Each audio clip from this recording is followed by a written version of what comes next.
Welcome guys to another episode of Gamers, Developers and Scholars. I'm so excited to finally comment the ending of Zero Escape, the nonary games. So, who is joining me today? Hi, I'm Ann Ladyem. Hi, I'm Jack Orchard. And we were making our review of predictions, how many we failed to get right. But surprisingly, you were telling us, Jack, that we got a few right. To be honest, I don't remember which we got right.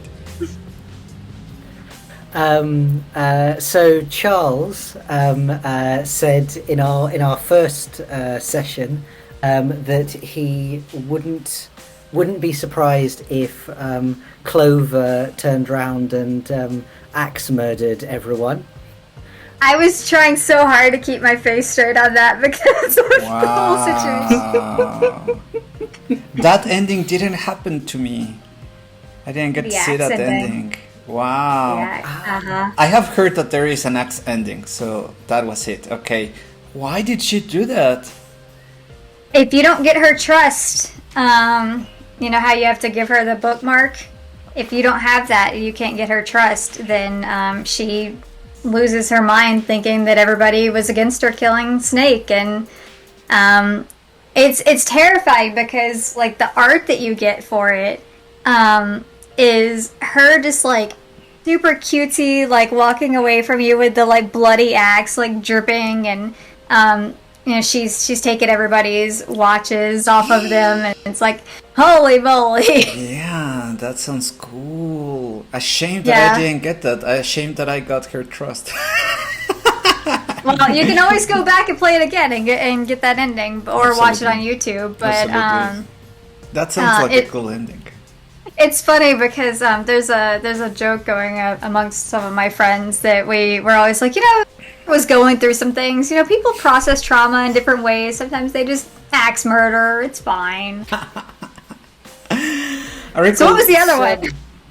So the other one was like, you know, feel free to correct me, but I said in a just kind of like I can't think of a better candidate way, I said, oh, I'm still really suspicious of June, which is kind of like saying that that June is yeah. Are we ready to spoil the full ending?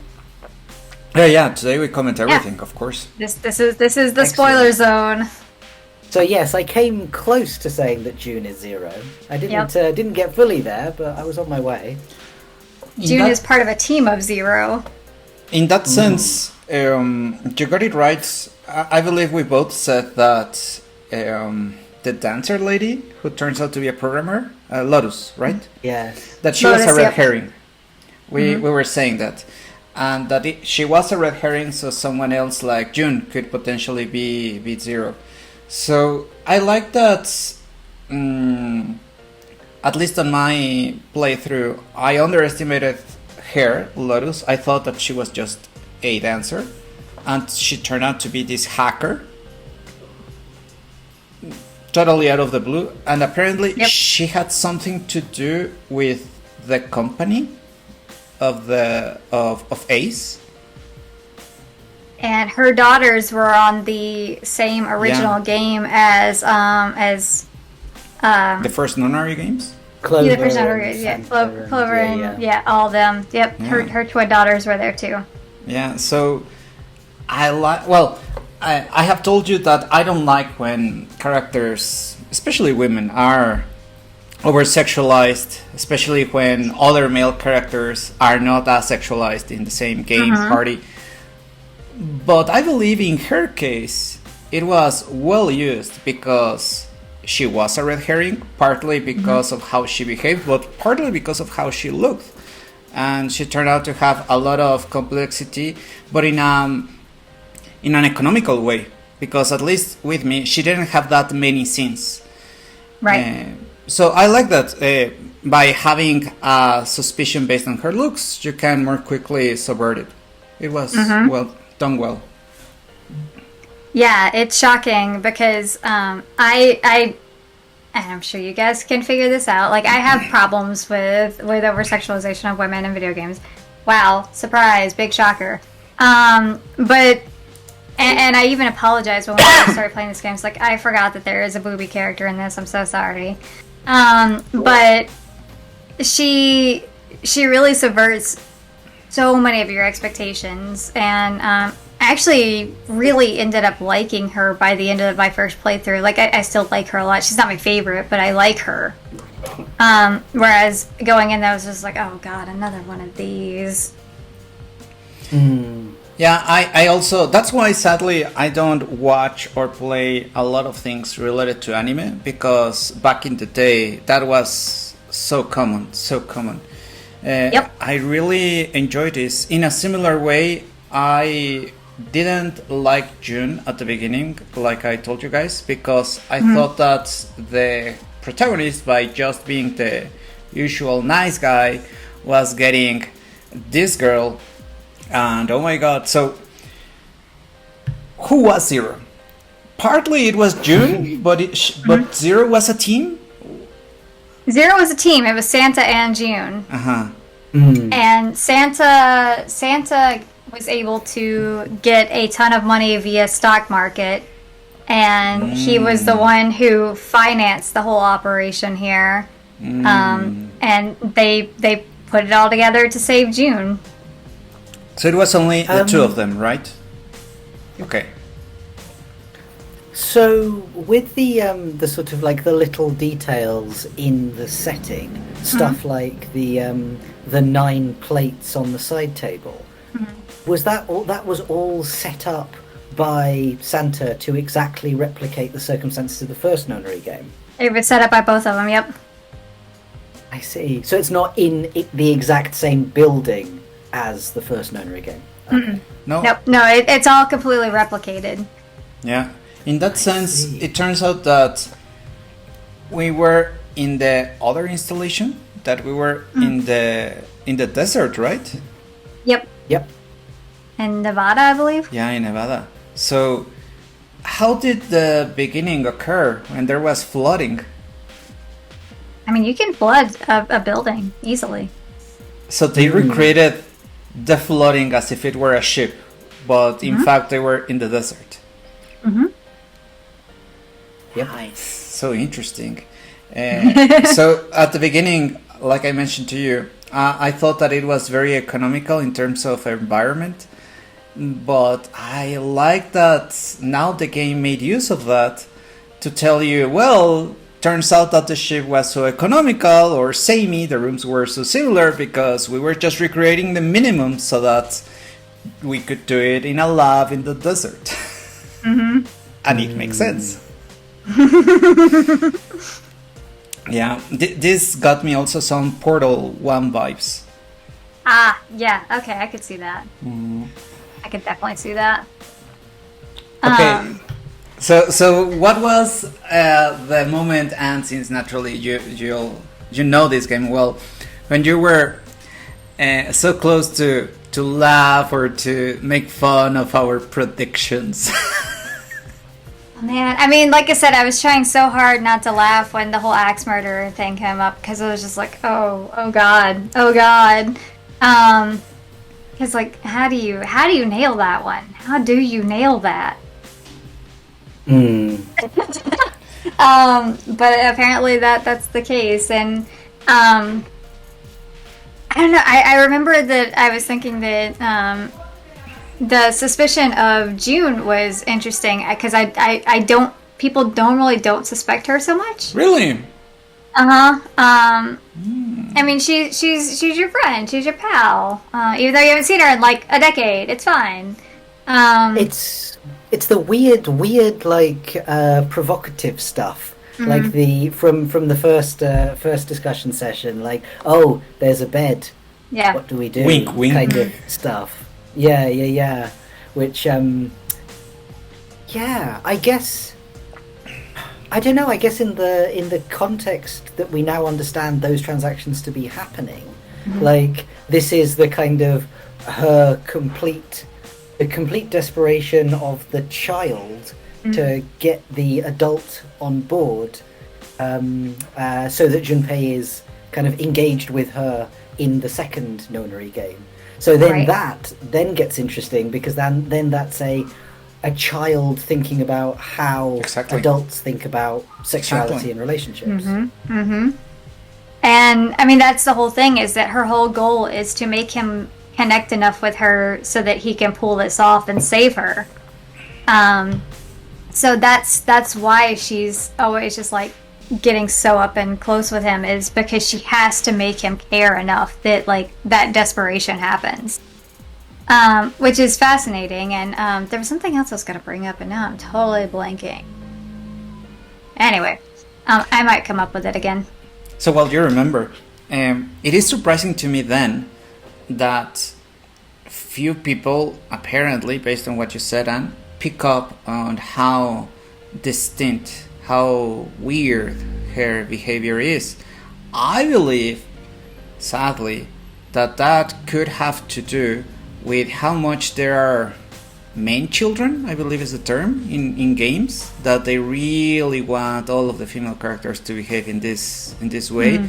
So they don't pick up that here there's intentionality. Right. And I like that, because a child, like you said, Jack, is trying to pick up with her limited understanding this guy. And main children, well, they have some maturity pending, some growing up pending, so it works. Like, I believe players get attracted to this character, and this character is trying her best in order to achieve that. It is surprising. Yeah, that is a very impressive character design. Yeah. I remember what I was going to say. Did you guys pick up on her fevers? Oh yeah, I have. I have the hypothesis that when she has the fevers, it's something related to the first Nunnery games. When she's at the oven. I don't know what's the term. In the incinerator, yeah. Incinerator. Yeah. Is that the case? Every time you pick the wrong routes that will lead to not the true ending, she starts getting the fevers because of the incinerator. Because she's about to die there? That's, oh my god, that's amazing. Isn't that No, cool? Right? I didn't. Yeah, I that's didn't so pick cool. up on that. But no, I like that's how subtle brilliant. it is. Well, Right? I was, let's say, not so sure about my interpretation, because fortunately the game never tells you, oh, by the way, blah blah blah. Nope. So it is a good interpretation, a solid interpretation. Okay. Yeah, that's the canonical reasoning for what happened, is that every time you go down a route that does not lead to her being saved, Yeah. the fevers start because of the incineration. You know, that's something that games should do more, I believe, of inviting the audience to be more, interpretative, creative. It depends naturally on the game, but I don't like that there are, especially in AAA, so many things that are spoon-fed. It's like, you are the hero, this is the mentor, this is the bad guy. And in this case, for example, I assumed that this was my interpretation, but because I couldn't finish all of the endings, I couldn't get to all of the endings, so I assumed that this would be better explained at another ending, but it's not. Nope. Nice. I like that. No, I think that the explanation of that came out with an interview with Uchikoshi later. But yeah, that is the case, is that every time you go down the wrong path, the fevers start. Beautiful. Sorry. And I love that. I mean, I think it's interesting to have, and I might be sort of splitting hairs, but it seems like it's interesting to have this kind of subversive, kind of the subtle approach to the storytelling, which is framed around the nuances of the story rather than directly around game mechanics itself. So thinking about like Undertale gets sort of raised as the sort of the great kind of subversive postmodern sort of subversion of all of these mechanical tropes, but ultimately its story revolves around the subversion of these tropes. Right. Whereas in this case you've got that kind of level of storytelling, but it's not entirely about how there is playing with mechanics, which I hope we can talk about, but it's not entirely about sort of subversion for the sake of subversion, if you know. Absolutely. Yeah. Well, welcome, Shelley. If at any point you want to say what you enjoyed, what surprised you about the game, you're welcome. Well, if the title of the true ending wasn't obvious, it makes you think, well, which one would have been a true ending had you gone with the first thing that came to your mind or that gut feeling that you have. But I will say this, the true ending was a roller coaster of emotions, and it was definitely a happy ending for just about everyone. Yeah, well, we can dissect that. We can dissect that. So, for example, Shelley, fortunately, you were maybe rooting for some characters who got a good ending, right? A few. Okay. Definitely for the protagonist mostly, because I highly distrusted all the characters because I didn't know who was going to stab who in the back. Because when you're in a situation that they were in, you would think every man for himself, and you would do anything to self-preserve. Of course. So, for you, when it turned out that actually more than one character was decent, so you felt relieved. Yeah, anyone that was actually decent, I actually genuinely felt relieved. I'm biased on that. I have to tell you, while I enjoyed the game, and I agree that many got, fortunately, a good ending, I was surprised by Ace being the traitor. I totally felt. Go ahead, Jack.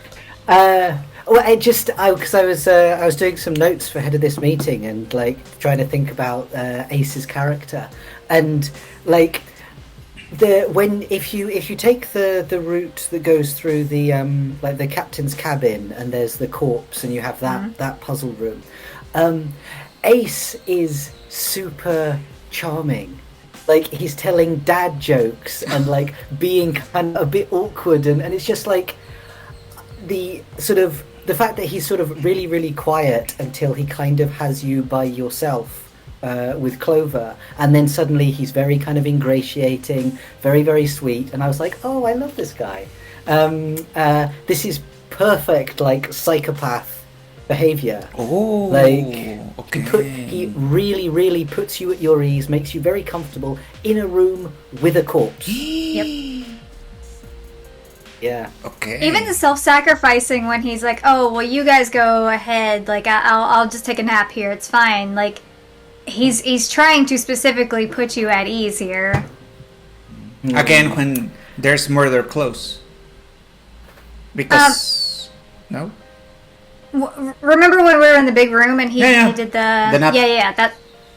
But that was very close to when he tried to murder Snake. Correct.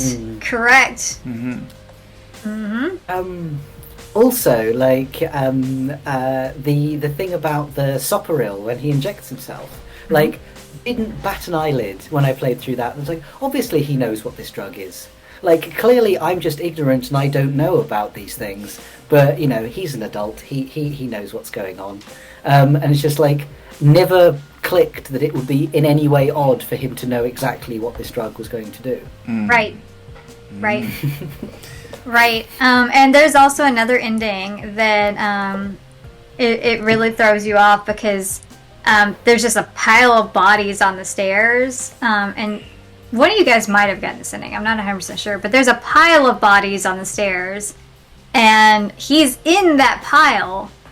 But it's like it becomes clear after you beat the game. You're like, oh, he was faking it the whole dang time. Like, wow, what an impressive ending. What else happens on that ending? So Junpei watches that? So Junpei like sees everybody on the stairs and is just like, oh god, like everybody's dead, what is going on? And then like continues on and ends up getting like stabbed in the back. And dying. Which, wow, I wonder who could have done that. But in that ending, you don't get is to see who did that. Okay, go ahead, Jack. Shall we just go through the endings just for clarity? Sure. So we've got the knife ending, which is that one that you just said? Well, that's the one where you get stabbed in the elevator. That yeah, because that's the one that you find like Lotus like laid out downstairs. Then there's the axe ending where you all get axed by Clover. That one that I mentioned was the submarine ending, I'm pretty sure. Yes, that's the one where like you find June stabbed and you have like a death scene with her, and then you get stabbed just as you're about to reach a yellow submarine that will bring you to safety. Yeah. Yep. Although actually not bring you to safety, obviously. Because the submarine wouldn't have gone anywhere, yep.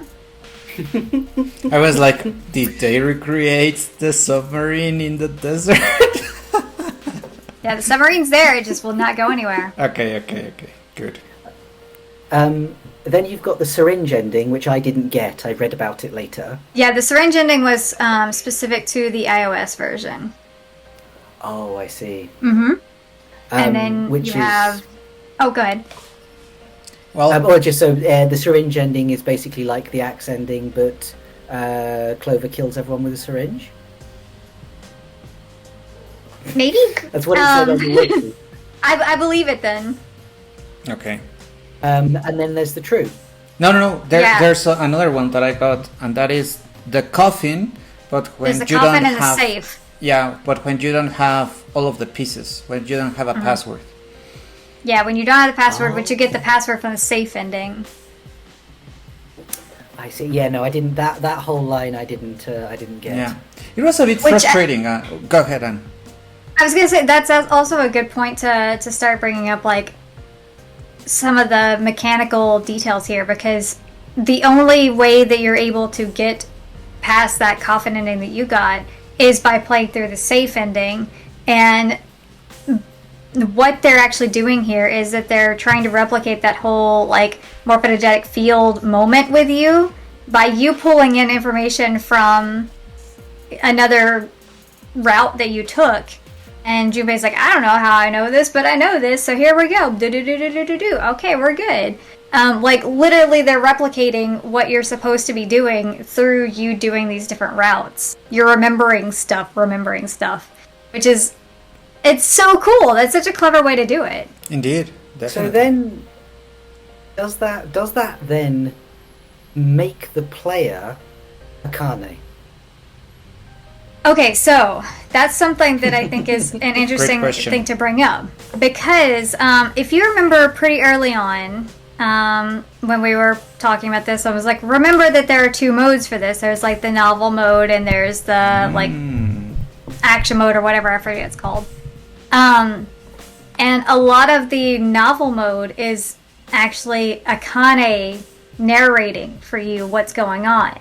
And how it worked in the original release is that how you're supposed to interpret it once everything is revealed. The top screen of the DS was Junpei's version, and the bottom version of it was Akane. So the whole time you had the two of them going on. Yeah, that's so cool. So what would you see at the top, and what would you see at the bottom? So a lot of the time you would see like the novelization bits happening at the bottom, where you would see like the dialogue stuff and the like puzzles and everything happening at the top. So interesting. Like the interpretation was happening at the bottom. So would the sorry no go on. Go ahead, Jack. So would you have the dialogue would appear at the top, and then just like the prose description would be at the bottom? If I remember correctly, that's how it was. I haven't played that version in a while, but that's why there's two very distinct ways that you can actually read the content. And if you just go with one version of it, then you're missing some of the wording that would have been there. And a lot of that is Akane describing like what's going on. So in that sense, let's assume that, like I did, I didn't play with the novelization version. So in the original release, what would I see in the bottom screen? Like I said, if I remember correctly, I know that the way that it was functional, like in terms of functionality, it was like, here are your sprites, here's the dialogue, here's like the main stuff that you would see without the novelization version, and then a lot of the description stuff happens down here. So you would have just seen a lot of the top screen stuff. So it wasn't optional in the original release. In contrast. It was not optional in the original release. Of course, makes sense. So like it would be stuff like if, you know, I don't know, Ace comes in and says something to you, in the top screen it would be, you know, hello, and then in the bottom screen it would be like Ace ran in breathlessly and said hello. Yeah, that sort of thing. Yeah. Speaking of like approaches to endings and the sort of the boxes that you need to tick to get to particular endings. So I've thought about. I was thinking about Clover and like the symbolism of the bookmark, which is just so brilliant. Like the layers of stuff going on there, because obviously she's named Clover after the clover, because of the clover leaf that they shared in the first nonary game, and then like the clover leaf becomes the symbol of her like connection with light, and then like the conviction that by working together they can overcome the challenge, and I just think that's such perfect little symbolism. And also I really like the fact that if you manage to avoid the axe ending by giving Clover the bookmark, you end up with like she when she helps you with the challenge in the computer room and you have to navigate her in the little space that you're cut off from. I love the fact that once she's got something to do and once she is engaged in helping, she gets much more talkative, much more engaged, and becomes a much more comfortable presence. Right, before that she's shut down. So I really like that idea that it's not just, you know, there is the sort of a symbolism in this connection, but there's also the fact that once she becomes an active agent in what you're doing, that also helps for you know, I just think there's some real psychological realism there. But what I was wondering about is, why does Santa make such a big deal out of rejecting the hope and the faith that is symbolized by the Clover bookmark?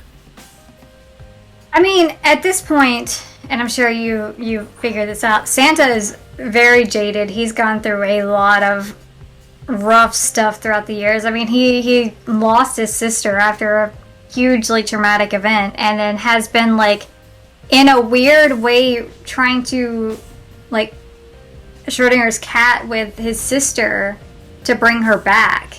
And he's been building out this giant experiment. I don't know if any of you guys got the like Santa story where he tells you about like the guy and his sister. Yeah. Did either of you guys get that? Yeah, I believe he told me that he was Santa because he played Santa for his sister, but his sister died. I didn't get if Akane is his sister? Yes. Okay, yeah. Akane is his sister. They are orphans, which that is addressed in the third game on how they became orphans. And so he essentially had to raise his sister as a like young teenager. He's like 13 or 14, I think, at that point. Maybe even younger than that. And he's having to take on responsibility of raising his sister. And then, you know, they kill her. Then he has to go through the responsibility of trying to bring her back. And, you know, he's using his super special abilities to become mega rich to make that happen, which is, you know, good for him, I guess. But, you know, take advantage of that system, buddy. We're all about that. But he's had a rough time, and that's part of why I mentioned very early on why I like Santa so much. And I remember telling you guys, I think it was in the first episode, how much I like Santa. Because there's so much more to him than really meets the eye. Because at first he's kind of just like this like grumpy, edgy dude. They're like, oh yeah, you're just gonna be like the weird, edgy, white-haired anime boy. Like, that's just who you are. That's your trope. And he becomes very much not that. Absolutely. So I appreciate that quite a bit about him. But yes, Akane is his actual sister and the only family he has left. So, yeah, no, go on. Just very quickly, I didn't understand then part of his behavior in the ending that I got, the coffin ending. Why does he betray the party if he wants to collaborate in order to save his sister? But does he betray the party? Well, he leaves Junpei behind. Don't they need Junpei? He leaves Junpei behind, but with the coffin ending, eventually he's able to get Snake out of the coffin and then continue on through the other door, and then solve the situation. So everything is set up in a way that like you have to have specific bracelets to get through specific doors. All of this is very much planned, so it's not necessarily betrayal, it's just part of the plan. It's forced collaboration, very, very, very forced, with at gunpoint. And it's building up the whole situation of like, you have to feel like you're in a life or death situation. You have to have that fear of death in order to activate these abilities. And so he's really playing that up of like, oh god, now we're really gonna die. What are we gonna do? Okay. Like the revelation about there being not being bombs in any of the people who weren't connected to Cradle originally, like that was a complete like sucker punch. Oh wow! Like no one was in any actual danger except the people who deserved it. Exactly. Okay, I didn't get that. How was that revealed? At the end, like when you've sort of got out through the incinerator and you kind of step out of the doors of the building, all the bracelets fall off, and like Junpei looks at them and realizes that it's just like a watch. Like there's no detonator, there's nothing that. I was so tired that night when I got the full ending. And it was such a long ending that so many things kind of blur together. Thank you. Okay. Actually, I was confused about something in that long ending. So June disappears in the incinerator. She just bamps out of there. And then as they're leaving the building and they get into the car to drive away, Junpei like thinks something about, June's in the other car with Santa. How did she get there, and how does he know that? So I'm not sure exactly how he knows it. It might have been still like some of the connection that they had. But the popping out of it is essentially like he succeeded, she's alive. They were able to pull off what they needed to do. Her and Santa are getting out of there because they realized, one, this was highly illegal. Everything about this was very, very illegal. They technically are like partner to like 2 or 3 deaths. I don't remember exactly how many people died. 2 for sure. I think 4 in my run through. 4, okay, because Clover, Ace. Oh no, he's not dead. Oh yeah, no. Ace isn't dead, and the only 2 people that I can think of that die in the true ending are the captain and the guy who was in Snake's clothes. And the ninth man. And the ninth man. Yeah, so 3. 9th. 3. Yeah. So, yeah, partner to 3 actual very brutal deaths. Again, very illegal. So they're not illegal, so some moral gray areas there. But Game Boy, what are you doing? But you have to like keep in mind that they are trying to make sure that they don't get arrested for trying to save her life. But Okay. yeah, essentially once she pops out, that is the like success of, you know, you did it, she's alive. You got her out of that weird limbo of is she alive, is she dead? And you know, you like I said, you got the whole like Schrodinger's cat situation of is there actually an Akane, is there not actually an Akane? And then by the end there is actually an Akane, and Sure. she's in the car with Santa. Okay. I see. And also, when you're driving away, I lost you, Jack. Jack, come back. Yeah. He's in the other timeline. Oh no. You. Hello, operator. I Yeah. appear to Someone be changed to disconnected. novelization mode. Yeah. Somebody switched. So while Jack comes back, Shelley, is there anything else that you would like to, I don't know, clarify? Is there something else that wasn't as clear? I believe we have shared a lot of questions that make this game more interesting. Honestly, not that I know of, but I hope that Ace gets his comeuppance. I really 'Cause like he definitely Ace. deserves it. I really connected with him out of his, like I mentioned the other time, out of his heroic nap. I'm still wondering how can I do that. Well, that's the thing about sociopaths and psychopaths. They are capable of really hiding what they are very, very well. And being very charming, And right? like, what? And being very charming. Yeah, being very charming. You know, being a people person. You know, like Ted Bundy. You Mhm. got some serial killers out there that were real people person, and you would have never have known what they really were until it's too late. Ooh. Yeah, I really felt for this guy. I believe in part it was also because of his voice actor. Yes, he is a very good voice actor. So there was a lot of order, but not in a forced way when he spoke. There was chaos, there was stress, and he was constantly at the beginning the voice of reason, of cordiality. So I naturally like that guy because I'm usually that guy.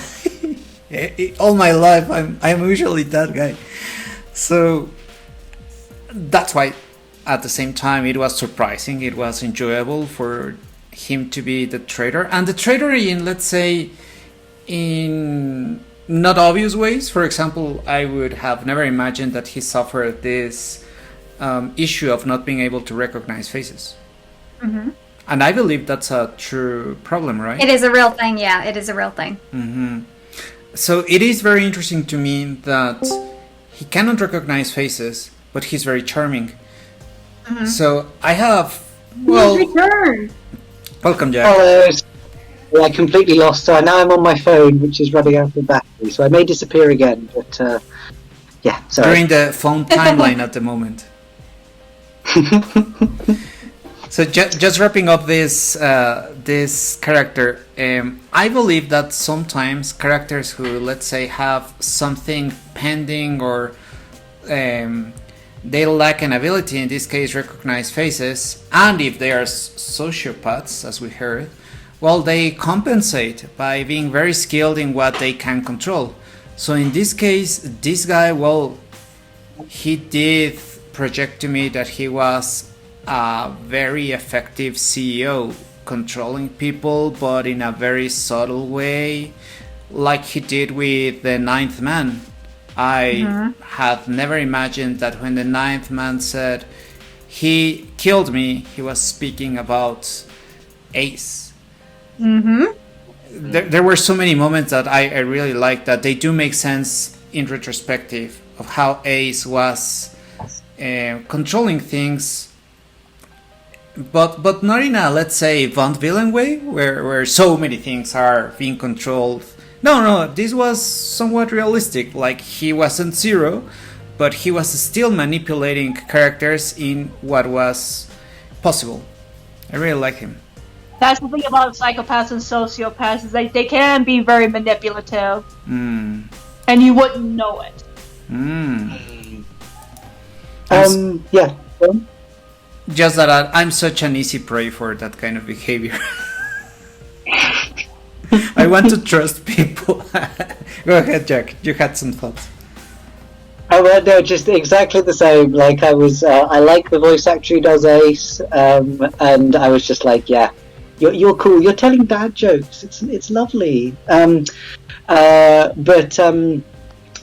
Sorry, I may have missed. Have we talked about him calling people monkeys all the time thing? Oh, I didn't pick on that.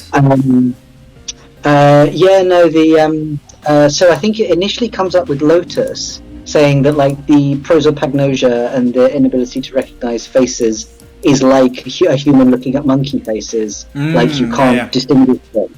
And then Ace does it himself. Like I think it might even be in the flashback to the first Nunnery game. Like he refers to everyone else as being monkeys. And I was just thinking about this, as I got cut off, I was about to say about Ace having his explanation of his rationale get cut off. Like, he says, "Oh, I have prosopagnosia, so I can't see faces." But philosophically speaking, what was going on? And then like Seven tells him to shut up or something like that. Yep. And because it's the type of person I am, I was wondering about what the philosophical rationale would be if he'd have been allowed to say it. And I was wondering about the whole idea of sort of like, what's the word? Like sort of aggressive consumerism and kind of simulacra, and like the whole idea of like identity collapsing into sort of your kind of economic or sort of industry function. So basically he's an embodiment of this sort of this combination of kind of like hyper capitalism and traditional kind of like Japanese kind of patriarchal structures, where he doesn't need to engage with people whatsoever. He can conceive of everyone as subhuman apart from himself, because he thinks that they're all monkeys, and then he only is interested in engaging with people to the degree that he can control them. This whole kind of the morphogenic field idea is that he doesn't ever need to engage with people as equals. He just needs to engage with them to the degree that he can manipulate them. Right. Like Anne, you'll does that seem on the mark, or have I just kind of wandered off? That's exactly what I was thinking, is that he's at the point where he's like at this particular economic status where he feels like he's above everybody else, and he's been like that for obviously a while now, that like it doesn't matter to him. People don't ultimately matter to him. So I think you really hit it on the head there. Like, good job. Thank you. That's why it is very telling that sadly lots of politicians and CEOs sadly behave this well. Like, there's an incentive sadly for these kinds of people to make it to the top, because they don't care about manipulating others. They don't care about Killing children. Apparently. And at the same time, that's why I really like, it is something of a trope, but I really like, let's say, leaders who refuse the call. People who are capable, people who are effective, even like Junpei, who have some doubts about their own skill. But that's the kind of people who actually make better leaders, because they are more conscious about the weight of their decisions, of their impact. They really evaluate what they're going to do. And that is needed in order to, avoid hurting people. I like that there were different, let's say, leadership styles when we were with different parties in different rooms. So a character that I constantly wondered how he would behave was, I believe it's Seven, The 7. yeah, Policeman. the policeman. Yeah. Uh-huh. Yeah, because at the beginning I really didn't know who he was. I thought He didn't either. no one knew. So I was thinking, are you a fisherman? Because they always say, oh, you're so strong, strong, strong. That was his thing. But slowly I got the impression that he was well-intentioned. He was always looking for solutions that were practical but always well-intentioned. So it made sense to me eventually that he was the cop who tried to solve the first nunnery games. That was a good reveal for me. And also, I mean, in terms of the whole class dynamics of it, like, the fact that he looks like a kind of a manual labourer, like when you first see him, and I thought he was a dock worker as well, like, when I first saw him. He's the perfect person to be the kind of foil to, to Ace. What's his name? Gentaro. From the opposite end of the spectrum, the sort of the class spectrum, and also like I didn't, cards on the table. I watched the true ending in a Let's Play, and the two people doing the Let's Play, one of them said, like, "Do you think that Seven defeating Gentaro is extra frustrating because he looks a bit like a monkey?" That's too cruel. Oh man, I didn't even think about that. Because he looks physically very different from everybody else. He very much looks different from everybody else. Yeah, well, he's much bigger. But even like his facial structure, they designed him in a way that looks quite different from everybody else. So that's an interesting point. Also, I'm just wondering. So now we've gone through the whole game. Who are people's favorite characters? Like, now that we can put everything on the table. Do you have a favorite character, Shelley? Sorry, what was the question? Do you have a favorite character?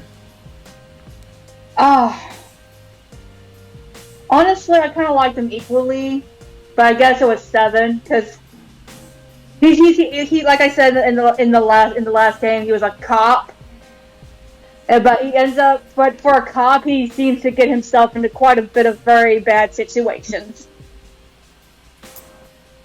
Definitely. He's a very unfortunate cop. Very driven. Even when under amnesia, he still behaves like a cop. So, kudos to that. Is Snake still your favorite? Definitely. I was so relieved. I was so relieved when Snake was still alive.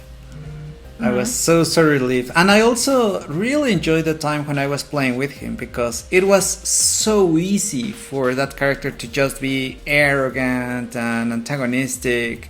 And he's not. No. And I like that he contributes a lot. And you can tell that this guy is knowledgeable, but he is not, let's say, arrogant about it. He just knows stuff. For example, he knows about the piano. He does inform of reasonable things that even someone who is blind may know. And then when he tried to, in one ending that I saw, when he took down the CEO, even though he was blind, and he got shot and he still persevered. Well, that was it for me. I really like those kinds of characters. Which, I mean, if you think about it, those two are really good foils against each other, because you have two different versions of a disability here and how they react to it. Because, he'll push back against people like, oh yeah, you think that I can't do this because I'm blind, but I'm actually better at it than you are, and I'll always be better at it than you are. Like, no matter how much training. Yeah. But he's very, very capable, and he's very positive about it, whereas you have the opposite when it comes to Ace and how he responds to disability and how he thinks about it. And I think that that's a really interesting point to have there, is that you have two characters that have a disability in here, and they have very, very different responses to it. Absolutely. In that sense, I believe that the attitude that we have towards, let's say, catastrophes and against fortune, it all comes down to how you behave. There are experiments and there are articles about how people, let's say after an accident or after getting the lottery, sometime later they behave in the same way. That their behavior, their attitude doesn't change. So with these characters, I get that impression that Snake used to be equally positive before his accident and after his accident, because Clover says that he wasn't born blind, apparently. No, he was not. Yeah. Jack, who's your favorite? Well, just before I say it, so that business about the response to trauma and then whether you come back to who you were before, we get that in the game. We get Lotus's children have the traumatic experience of the first nonary game, and then she talks about them returning to normal over time. So yeah, it's even sort of, it's dramatized through these characters, but that concept is explicitly discussed, which is great. But I think my favorite character is Lotus. Like after everything, I think I mean, so I'm a like literary studies person, so I have a huge amount of veneration for kind of people who can do computers. So I think the fact that she just sort of casually whips out this amazing coding ability, I think is awesome. I really like the kind of this kind of the no nonsense, matter of fact way of dealing with things. We sort of on your first playthrough that looks kind of harsh and nasty, but actually she's just practical. And when it comes to the same thing in the torture room, she exactly the same kind of circumstances, she sacrifices herself like that. It's just, this is what's going to happen. And then I also really like the fact that she's like just totally non-apologetic and non-kind of coddly for Junpei. Like she just, she gives this whole thing about prosopagnosia, and she's like, "Do you understand it?" And he's like, "No." And she's like, "Well, too bad. I was just half kidding anyway." Like, it's just like, yeah, I think she's a really great character, and I agree, wonderful subversion of the trope as well. I wonder if, sadly, I got the impression that she was too harsh because she was a female character, a female sexualized character, and if the same behavior happened but with a male character who is not as sexualized, I wonder if I would get the same impression. I recognize, or even if like Clover, did that, yeah. So I get the impression that there are some biases, sadly, that have been ingrained in my culture of seductress. Like, it's so easy to judge harsher women who dress provocatively. So even if they are a bit practical, you quickly jump into cruel or any other kind of description. So I'd like to at some point reflect about that, because I'm currently writing a character who has been judged as a seductress in Mexican history. Wow.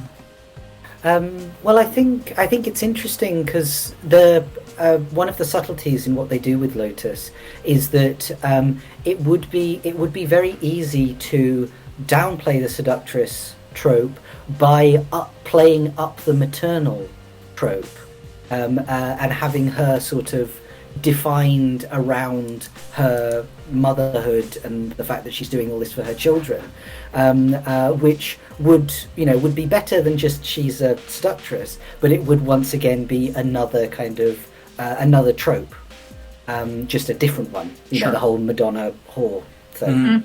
But the fact that ultimately her defining characteristic is the being I would say I think the defining characteristic is the being a programmer and having that kind of mechanical approach to the world derived from that. I think it's a wonderful way of avoiding both of these kind of holes. Yeah. And not even just being a programmer, like being an extremely talented programmer. Like she makes it clear, like this is a very difficult thing to pull off, and she's just like doing it like nothing. Yeah, she explained very well the brutal attack of just throwing all the characters in order to come up with a password. She really came off as a talented programmer. Does she ever explain why she dresses that way? If she wants to. But she explains it? Yeah, she literally just says because that's how she wants to. I didn't get that line. Okay. In the wiki, it said presumably she was kidnapped on the way to a belly dancing class, or on the way back from belly dancing class. Which my partner does belly dancing, so that is a completely understandable circumstance. You're not going to change out of your choli and your harem pants just to like go to the car to go home. Right. That's hysterical that that's the explanation for it. I didn't realize that. That's so good. I really wish it were. Yeah. Well, maybe if it's in the wiki, there's a source for that, right? Usually it's Uchikoshi saying stuff at the end, because Uchikoshi's done many interviews afterwards of like people asking like, why is this the case? He's just like, oh yeah, it's this, and then yeah, all right, cool. Okay. Well, I mean, anyway, let's assume that that is not included. That explanation is not included in the game. So if she just decides to dress that way because she likes to, it's naturally equally valid, equally interesting. But I do prefer that explanation of belly dancing. Yeah. Like Seven a few times is like, oh man, you should put on more clothes. She's like, no, like I don't want to. Deal with it, buddy. I really like that the characters do have lives. I really don't like when most game characters, and in movies too, many characters are just there. They seemingly exist for the sake of the protagonist.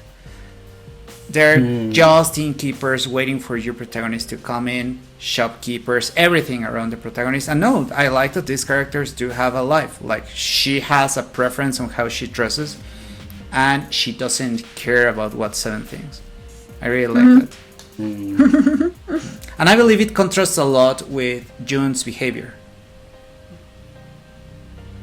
Because June literally does exist because of the protagonist. Right. Like, she is all of those things, but then she is also a subversion of things. Yeah. I love this game. You weren't kidding, and like that everything is, let's say, a Chekhov's gun in a game. I told you, everything matters. Everything matters. Yeah. It all comes up. It all comes around. It all, like, they bring things up for a reason. It is impressive. I just for like the thing that I feel smartest, like I completely missed the incinerator causing the fevers business, but the thing that I feel smartest about was I saw the snake twist coming, because there's one throwaway line about where Junpei says like, oh, Clover and Snake don't look alike. I don't think they're really brother and sister. Okay. And then like obviously sort of, you know, all the way down the line that turns out to be something. But like I wrote that down when it happened because I thought there was something that was going to happen. But yes, like I'd love to go back and like play it again, like the third time, just to catch up on everything. But how? So this is the first one in a series? Yes. How can the sequel work? Like, how can it raise the stakes any bigger? Oh, it does. Virtue's Last Reward, it definitely goes places, and then Zero Time Dilemma is the wrap-up of everything. And you have returning characters in all of them, so you've got Clover as a main character in Virtue's Last Reward. Junpei is in there, and then you have as playable characters in the third one, you have Junpei, Akane, well, and then you have some characters that are from Virtue's Last Reward as well. But Yeah, it goes places, and I will warn you ahead of time that given context of what's been going on in the world for the past like 2 years, playing some things in VLR and Zero Time Dilemma can be a little bit rough now, but Okay. yeah, it goes places. Basically, like 999 sets off a series of events that are like Yikes City. So Nice. Wow. yeah, my best friend, he prefers Virtue's Last Reward to 999. I prefer 999 to VLR, but I still think VLR is a fantastic game. It is such a good game. And you have a new protagonist who is like regular college kid again, but he's beefy this time. He's super beefy, and has also a very, very good twist. Very good twist. I really like that we get to revisit these characters. Sometimes I get the impression that while the games industry is bigger than everything else, than movies, music, and the other entertainment industries, that people more easily follow and connect with the movie industry because of the actors, because they can follow up on what they do. Sometimes I tell colleagues that just a few things we should learn about developers being able to speak more about what we do, our individual contributions. So in games, I like when you can follow up with characters, because they really help for people to emotionally connect. I mean, you can connect with action, and I have shot my way all through Halo 1, Halo 2, and Halo 3, and Halo 4, and Halo 5. But naturally in those games, the characters are not as fleshed out. And in this case, I am so curious about what happens, for example, with Snake. I really want Snake and Clover to be happy. I am worried about... Well, I hope that Ace escapes so that he continues doing shenanigans. I don't know. I do wonder here what can happen. And I like that it's with a very, let's say, economical game in terms of development costs. So it can be done by more games. Yeah, so it can be done by more games. And I hope that more games try to do that, because having character-driven games, stories, helps other mechanics. Sadly, many people think that they're at odds. And not all mechanics need great stories or great characters. But many times they believe that they're opposites. Like, if it's a story-driven game, well, you will get the most basic mechanics. Many developers think that way. Like, I wonder which was the process here. If this director, if this writer had a story to tell and he designed the mechanics in order for the story to shine, or was this the case? Yeah, okay. Interesting. So I really like that process. Yeah, he's incredible. His games are super, super great. And I will say, we were talking about whether people get happy endings and everything at the end. You find out a lot more about that in the next 2 games. Okay, that doesn't sound good. But it's great to see, like, Junpei and Akane and Clover all in the next game, and then you get to see Junpei and Akane in the 3rd game. You're like, oh, hey, you guys, what's up? Yeah.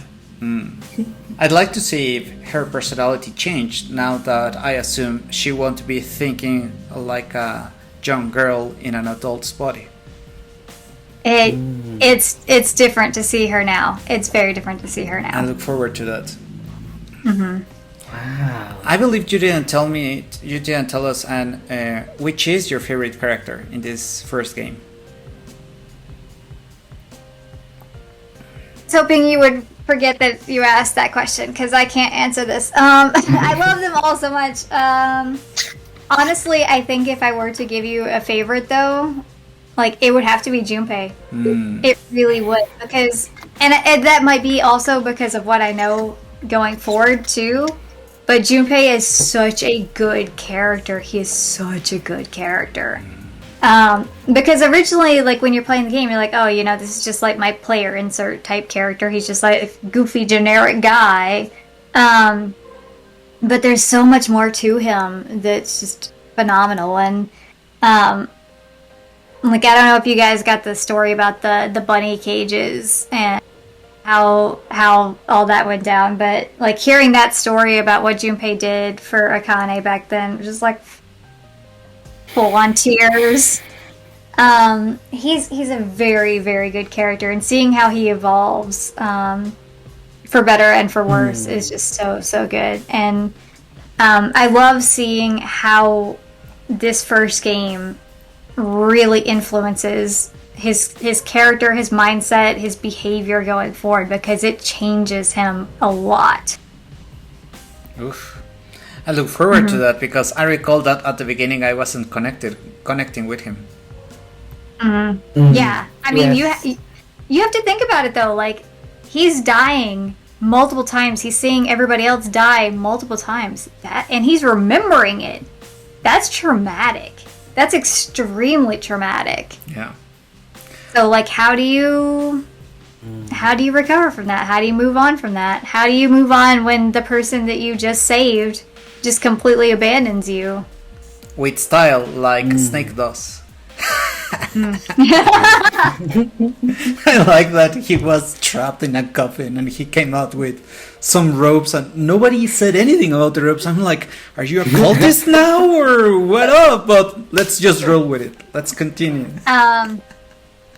So they're a little bit explained, and they also come up a lot more in VLR. Virtue's Last Reward, you get a lot more about those robes. It feels like you're inviting us to continue playing. I mean, if you liked it, I would recommend continuing to play, because I think that these are fabulous games. Like I said, this game is like in my top 10 of all games of all time. Like, I love this game. I think it's brilliantly written. I think it's brilliant in terms of the mechanics. It's such a great game, and it led to one of my favorite series that exists. Like, this entire series is just so good. If you ever want me to point to, like, storytelling in video game, like, this series, go. And, like, that's continued in his other series, the Somnian Files. He does the exact same, like, fantastic character writing, fantastic story writing. Like, this is what he does. He's so good at it. And I'm just like, now anytime I see anything coming out that's Uchikoshi, I'm like, yes, please. Yeah, I am interested. Let's go. Like, there's a sequel coming out to the Somnium Files this summer. I'm like, well, I'm going to be gone for several weeks of just playing that. And I really like that it is compatible with adult life. Sorry, go ahead, Jack. Just, are there kind of mechanical console specific aspects to VLR as well? Yes. Okay. I don't remember how that's translated on non-Vita consoles, because Vita is originally the console it came out on. And then there was some of that with Zero Time Dilemma as well, because that originally was on Vita and 3DS, I think it was 3DS, or was it DS? It was one of those. Either way, you had the touch screen involved. Okay. I really commend the team of making use of the capabilities, in this case of the DS, right? In this first game. Because sadly, many teams are thinking from day one, we want our game to be available in all the platforms. So naturally, that restricts your design, because you don't want to do something on one console that is not available on another platform. And in this case, they really made use of the full capabilities of one platform, and then found a way for this to be available, in my case, for example, on Steam, on PC. I prefer this way. But I know that I don't like the term, but I'm a more tolerant player, I'm a more sophisticated player, so even if I didn't get the benefit of the DS, I really appreciate, I can imagine the cool experience that it was on the original release. It was so mind-blowing. And like I just picked this game up on a whim when I worked at GameStop. Like I had never heard of it. I didn't know anything about it. It came out, we only had like 2 copies of it. And I was like, you know what, I'll buy this, I'll check it out. And then just one of the best on a whim purchases I've ever made in my entire life. Oh, what a great So good. time. Yeah. I like that with games that happens somewhat often. There are so many games out there that, well, you don't know what's going to happen and they change your life. Well, and I mean, if you look at the original box art on the DS, the original box art is so lame. So it's surprising that I even was just like, oh man, I'm going to pick this up. Because it's just, it's terrible box art. I'll have to throw it in Discord at some point. But you have to, yeah. I have to. It's so lame. And they eventually made it better. But it's like, oh god, like I don't even know. I think maybe the title interested me because it was the 9 persons, 9 hours, 9 doors. I don't remember the order of those, but I thought that was an interesting title. Sure. So, but yeah, love this series. Very enjoyable, definitely a recommendation. Thank you, Anne. So, Yay! any closing remarks before we wrap up? For some reason, Snake actually reminds me of Solid Snake from Metal Gear. Almost by the attire-wise, he wears that bandana. Sure. And Snake and Solid Snake both are, I guess you can say, duty-bound.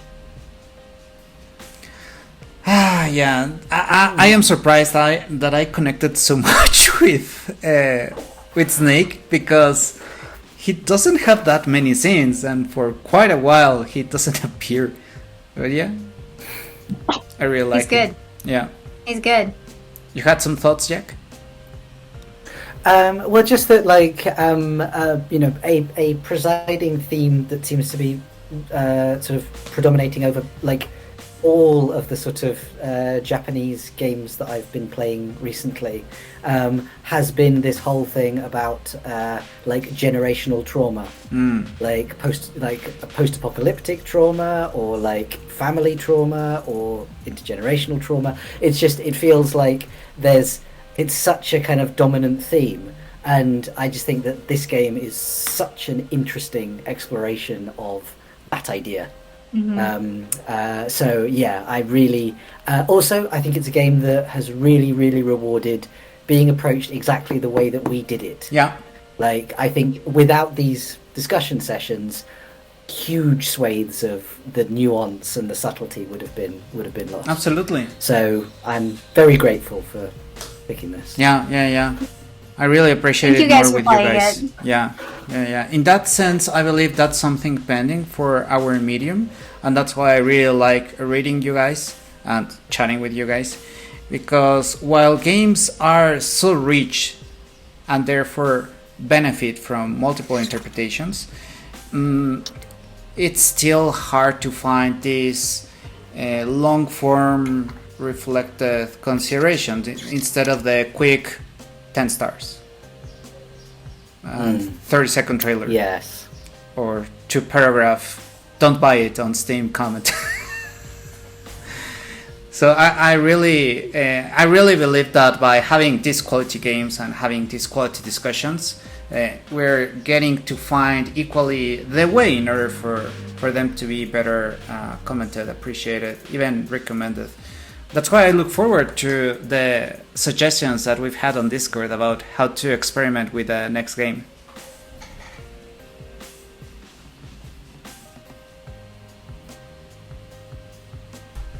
So, any closing remark, Anne, on one of your favorite games? I'm just glad you guys gave it a shot and played it, because it's definitely not a game for everybody, and it's definitely kind of like you see it and you're like, oh, it's kind of out there type thing. I'm really thankful that you guys gave it a shot and listened to the recommendation, because this game, it really deserves love. It really does, in my opinion. Definitely. So thank you guys for recommending it and for analyzing it in such an interesting way.